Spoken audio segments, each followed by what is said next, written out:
Hello everyone, welcome to my YouTube channel study point. দেখো, তোমরা যারা কলকাতা পুলিশের জন্য প্রিপারেশন নিচ্ছ তারা প্রত্যেকে জানো যে তোমাদের 40 মার্ক কিন্তু এই পেপারে থাকবে। জিকে পেপারে আমরা 30+ অবশ্যই টার্গেট রেখেছি। তোমরা প্রতিটি ক্লাস প্রত্যেক দিন দেখো, অবশ্যই কমন পাবে। বলা হচ্ছে নিম্নে উল্লিখিত কোন স্থানটিতে ভারতীয় উপমহাদেশের প্রাচীনতম কৃষি কার্যের সাক্ষ্য মেলে? প্রতাপগড়, মেহেরগড়, কোয়েটা, কালাত। তো অবভিয়াসলি রাইট অ্যান্সার হয়ে যাবে অপশন নাম্বার বি, অর্থাৎ মেহেরগড় সভ্যতায় প্রাচীনতম কৃষি কার্যের সাক্ষ্য মেলে। আমরা কয়েকটা তথ্য মনে রাখার চেষ্টা করব যে 1974 সালে ফরাসি প্রত্নতত্ত্ববিদ যিনি ছিলেন তিনি ছিলেন জা ফ্রাজোয়া জা ফ্রাজোয়া জারিজ জারিজ ইনি কিন্তু প্রথম কি করেন, এই এটা মেহেরগড় সভ্যতা আবিষ্কার করেন। ঠিক আছে, এটা কোথায় রয়েছে? এটা পাকিস্তানের। ঠিক আছে, তোমরা মনে রাখবে যে পাকিস্তানের বেলুচিস্তানে। ঠিক আছে, পাকিস্তানের বেলুচিস্তানে কিন্তু এটা আবিষ্কার হয়। যেসব বাড়িগুলি পাওয়া যায় সেটা কাদা মাটি। ঠিক আছে, কাদা মাটি দ্বারা কিন্তু দিয়ে এটা কাদা মাটি দ্বারা বাড়িগুলা কিন্তু নির্মিত হয়েছিল। ওকে, তো এটা ছিল মেহেরগড় সভ্যতা ছিল নব্য প্রস্তর যুগের একটা সভ্যতা। কোথাকার সভ্যতা? নব্য প্রস্তর যুগের একটা হচ্ছে সভ্যতা ছিল মেহেরগড় সভ্যতা। তাহলে তিনটি ট্রিক্স আমরা মনে রাখার চেষ্টা করব যে মেহেরগড় সভ্যতা 1974 সালে ফরাসি প্রত্নতত্ত্ব বা প্রত্নতাত্ত্বিক যা ফ্রাজোয়া জারিজ কিন্তু প্রথম আবিষ্কার করেন। এটা কোথায় রয়েছে? পাকিস্তানের বেলুচিস্তানে রয়েছে। এটা কোন যুগের সভ্যতা? নব্য প্রস্তর যুগের একটা সভ্যতা। ঠিক আছে, যে বাড়িগুলি যেগুলো নির্মিত হয়েছিল সেগুলো হচ্ছে কাদা মাটি দিয়ে কিন্তু বাড়িগুলো নির্মিত হয়েছিল। ওকে, নেক্সট প্রশ্ন আমরা দেখব যে অশোকের যে শিলালিপিগুলো এগুলো পাঠোদ্ধার প্রথম কে করেন? Alexander Cunningham, James Prinsep, max মুলার, মর্টিন মার হুইলার। তো রাইট অ্যান্সার কি হবে? এখানে তোমরা প্রত্যেকে অ্যান্সার দেওয়ার চেষ্টা করো। রাইট অ্যান্সার অবশ্যই অপশন বি, অর্থাৎ জেমস প্রিন্সেপ কিন্তু সালটা কত ছিল? সালটা ছিল 1837 সালে। 1837 সালে প্রথম তিনি কি করেন? অশোকের শিলালিপিগুলি পাঠোদ্ধার করেন। ঠিক আছে, অশোকের শিলালিপিগুলো প্রাকৃত ভাষায় কিন্তু লেখা, প্রাকৃত ভাষায় লেখা। ঠিক আছে, প্রশ্ন হতে পারে যে অশোকের শিলালিপিগুলো কোন ভাষায় লেখা? এটা কিন্তু প্রাকৃত ভাষায় লেখা।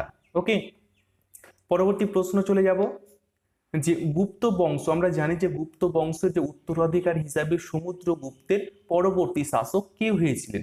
তো অবশ্যই সমুদ্রগুপ্তের পরবর্তী শাসক হয়েছিলেন অপশন নাম্বার এ, অর্থাৎ দ্বিতীয় চন্দ্রগুপ্ত। আমরা প্রত্যেকে জানি এই গুপ্ত বংশ কে প্রতিষ্ঠা করেন? শ্রীগুপ্ত কিন্তু গুপ্ত বংশ প্রতিষ্ঠা করেন। কে গুপ্ত বংশ বলে? শ্রীগুপ্ত। আর সমুদ্রগুপ্ত ছিলেন শ্রেষ্ঠ, সমুদ্রগুপ্ত ছিলেন কি? শ্রেষ্ঠ সম্রাট বা শ্রেষ্ঠ শাসক। আর শ্রীগুপ্ত হচ্ছে প্রতিষ্ঠাতা, শ্রীগুপ্ত হচ্ছেন প্রতিষ্ঠাতা। এবারে দ্বিতীয় চন্দ্রগুপ্তের কিছু তথ্য আমরা মনে রাখার চেষ্টা করব। ঠিক আছে, ইনি কিন্তু বিক্রমাদিত্য উপাধি নিয়েছিলেন। বিক্রমাদিত্য, বিক্রমাদিত্য উপাধি ধারণ করেছিলেন। এছাড়া আমরা মনে রাখবো যে কালিদাস। ঠিক আছে, খুবই গুরুত্বপূর্ণ একটা প্রশ্ন। কালিদাস, তারপরে অমর সিংহ, অমর সিংহ কালিদাস, অমর সিংহ তার কিন্তু সভাকবি, বিখ্যাত সভাকবি ছিলেন। এছাড়া আমরা মনে রাখবো চীনা পরিব্রাজক বা চীনা পর্যটক ফাইয়েন, ফাহিয়েন, ফাইয়েন কিন্তু আহ, এই দ্বিতীয় চন্দ্রগুপ্তের আমলে কিন্তু এরা এসেছিলেন। ঠিক আছে, তাহলে আমরা কি কি তথ্য মনে রাখার চেষ্টা করলাম যে গুপ্ত যে সাম্রাজ্যটা ছিল সেটা শ্রীগুপ্ত প্রতিষ্ঠা করেন, শ্রেষ্ঠ ছিলেন সমুদ্রগুপ্ত। এবারে আমরা মনে রাখবো সমুদ্রগুপ্তকে ভারতীয় নেপোলিয়ান কিন্তু বলা হতো। ঠিক আছে, এবার দ্বিতীয় চন্দ্রগুপ্তের ব্যাপারে কি বলা হচ্ছে? বিক্রমাদিত্য ছিল দ্বিতীয় চন্দ্রগুপ্তের উপাধি। কালিদাস, অমরসিংহ তার ছিল বিখ্যাত দুজন তার সভাকবি।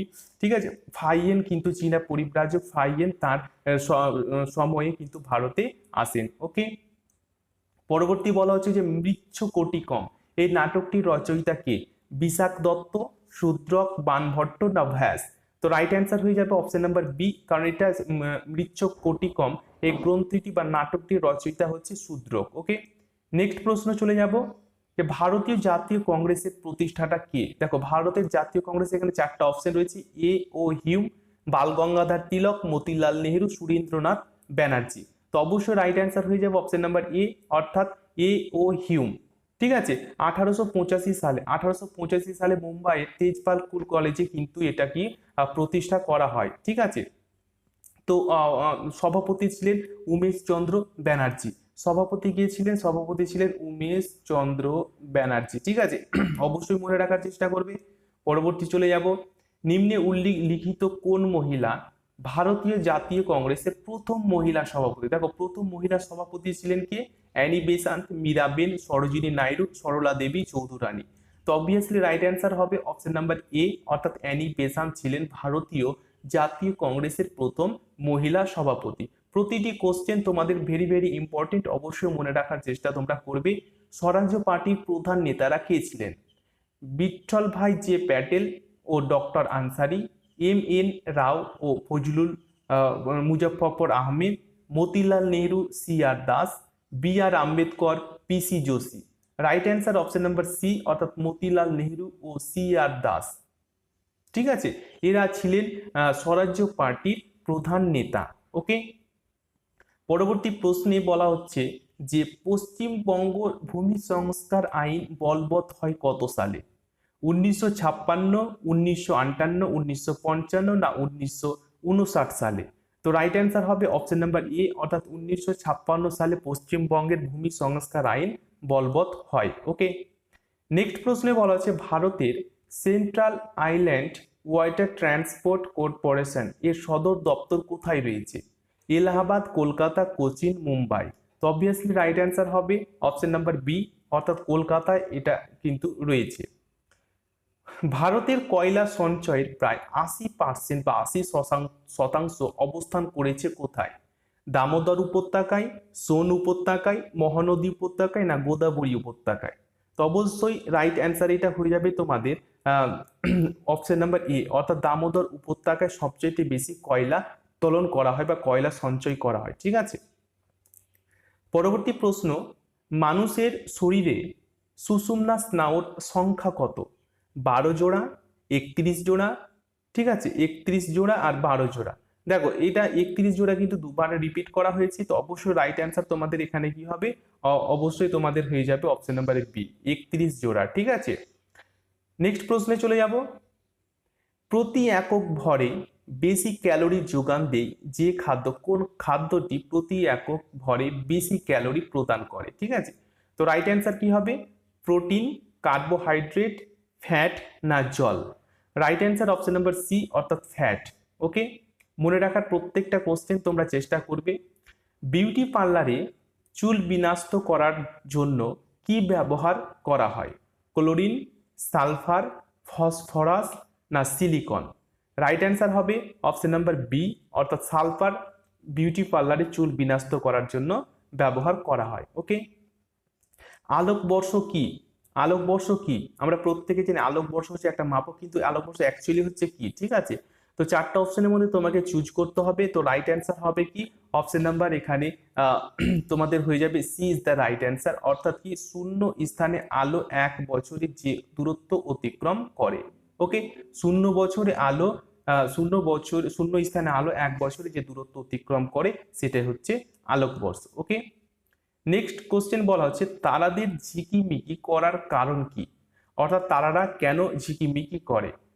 সঠিক অ্যান্সার হয়ে যাবে অপশন নাম্বার ডি, অর্থাৎ এদের বিশাল দূরত্ব ও বায়ুর ঘনত্বের হ্রাস বৃদ্ধির কারণে তারারা ঝিকিমিকি করে। ওকে, নেক্সট প্রশ্নে বলা হচ্ছে 123তম সংবিধান সংশোধনে কি বিষয়ে নিয়ে আলোচনা করা হয়েছে? অর্থাৎ 123তম যে সংবিধান সংশোধন করা হয়েছে সেটা কি নিয়ে আলোচনা করা হয়েছে? ওকে, তো এখানে রাইট অ্যান্সার কি হবে? এখানে রাইট অ্যান্সার হয়ে যাবে অপশন নাম্বার এখানে এ ইজ দ্য রাইট অ্যান্সার, অর্থাৎ national commission on backward classes এর ক্ষমতায়ন নিয়ে 123তম সংবিধান সংশোধনে আলোচনা করা হয়েছে। ওকে, নেক্সট প্রশ্নে বলা হচ্ছে সংবিধানের কোন ধারায় রাজ্যপালকে রাজ্যের শাসন বিভাগের ক্ষমতা প্রদান করা হয়েছে? Okay, 156, 155, 154, 153? Right answer option number C, 154 number ধারায় রাজ্যপালকে রাজ্যের শাসনাধিকার অধিকার দেওয়া হয়েছে। নেক্সট প্রশ্ন বলা হচ্ছে ভারতবর্ষে ভোটাধিকার ও নির্বাচিত হওয়ার যে অধিকার সেটা কি ধরনের অধিকার? মৌলিক অধিকার, স্বাভাবিক অধিকার, সাংবিধানিক অধিকার না বৈধ বা আইনি অধিকার? অপশন নাম্বার ডি, অর্থাৎ বৈধ বা আইনি অধিকার। ওকে, নেক্সট প্রশ্নে বলা হচ্ছে যদি একটি মনিটারি বিল রাজ্যসভায় সফলভাবে সংশোধন করা হয়, তবে পরবর্তী স্টেপ বা ধাপ কি হয়? তো রাইট অ্যান্সার কি হবে?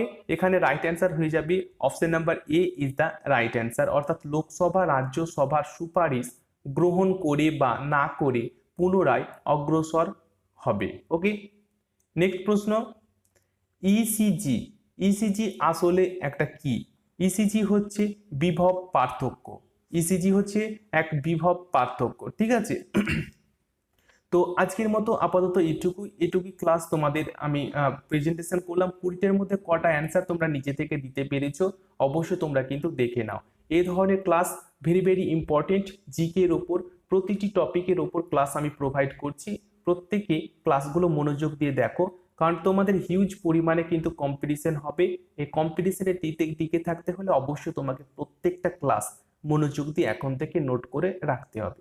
থ্যাংক ইউ, প্রত্যেকে ভালো থেকো, টেক কেয়ার।